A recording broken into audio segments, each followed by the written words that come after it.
Olá, hoje é o dia 28 de julho, domingo. Estou aqui dando início à gravação da lição de número 9, Pedro e os Gentios, né?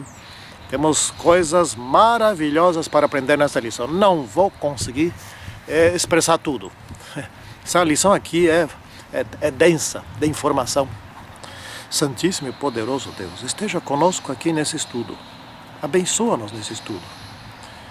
Que o Teu Espírito esteja conosco assim como esteve com Pedro, assim como esteve no Pentecostes, como esteve com Cornélio.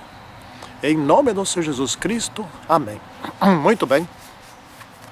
Então nós temos aqui o verso que está em Atos 2, versículo 38 e 39.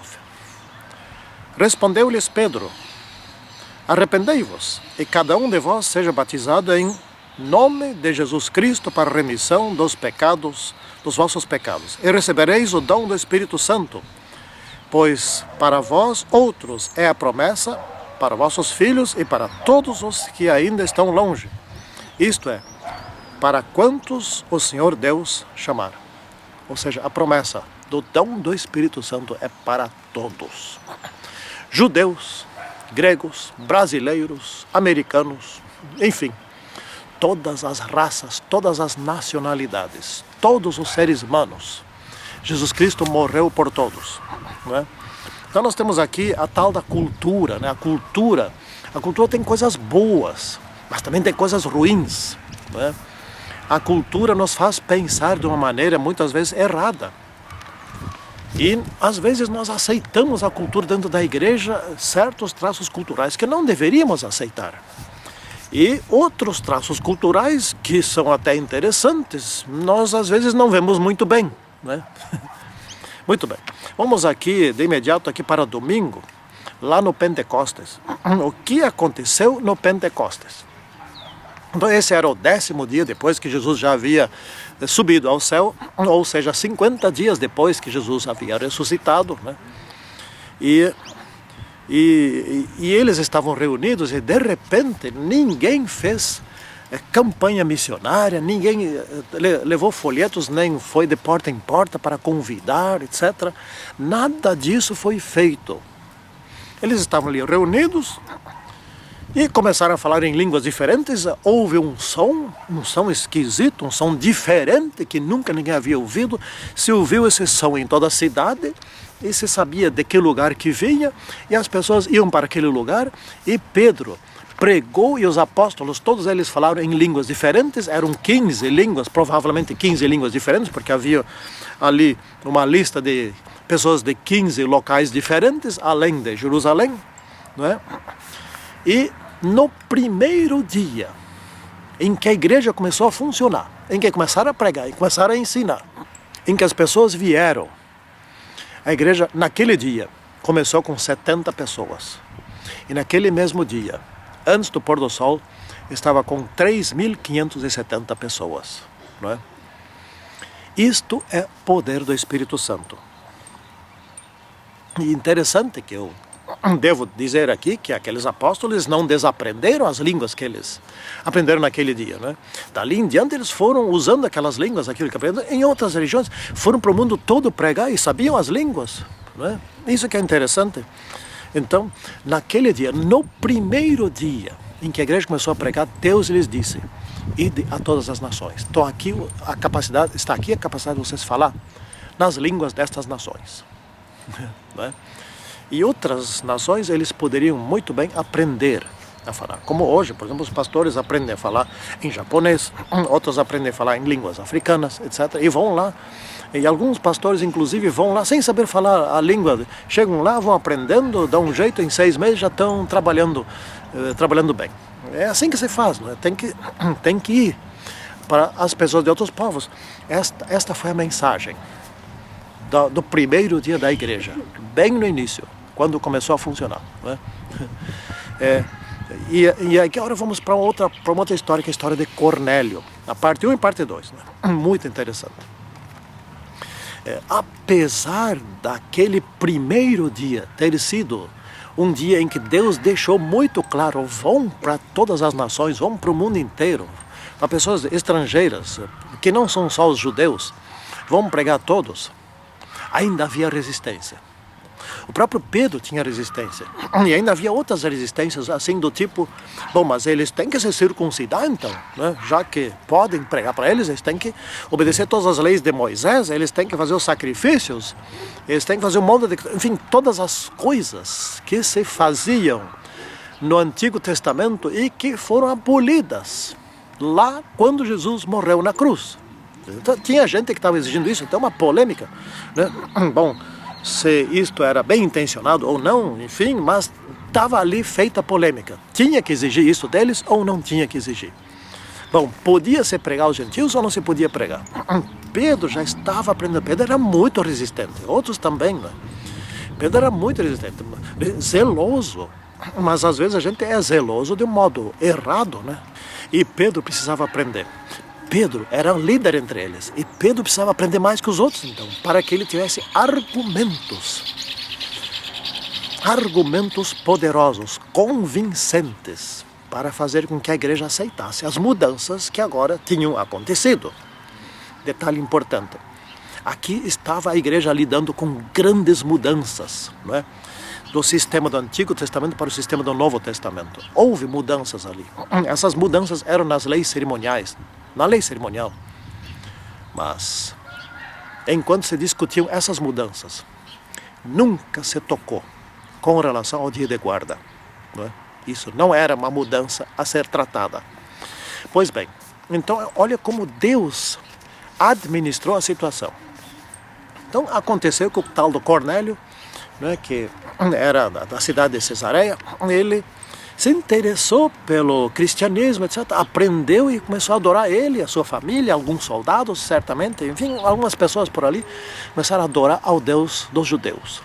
Mas eles não conheciam muita coisa, eles tinham sede para conhecer mais. Eles ambicionavam ter mais conhecimento para adorar melhor. Isto é legítimo, isto é ótimo, isso é muito bom. E aí, tamanha era a sede que Deus mandou um anjo para Cornélio, né? Manda uns mensageiros lá para Pedro, que está em Jope, na casa do curtidor. Vai lá, manda para eles. E para ele, uma mensagem, chama ele aqui, para ele vai te ensinar todas as coisas que você está querendo saber, né? E Cornélio nem sabia da existência de Pedro, então mandou essa mensagem. Mas Pedro não iria. Não iria. E aí Pedro teve uma visão. Deus foi providenciando, veja como Deus está administrando aqui a expansão da igreja. E Pedro teve uma visão, tinha um lençol, ele viu esse lençol mais de uma vez, né? Teve uma visão e viu que dentro do lençol eles tinham tudo que é bicho imundo, que não se podia comer. E houve uma mensagem assim, vai, mata e come, né? Pedro, olha, isso é imundo. Essa visão representava os gentios. Era assim que eles viam os gentios, como animais imundos. Eles não são imundos, dizia a visão. Não são imundos. Você tem que pregar para eles. Eles não são como os animais imundos. Você não pode comer os animais imundos, mas você pode e deve pregar para os gentios.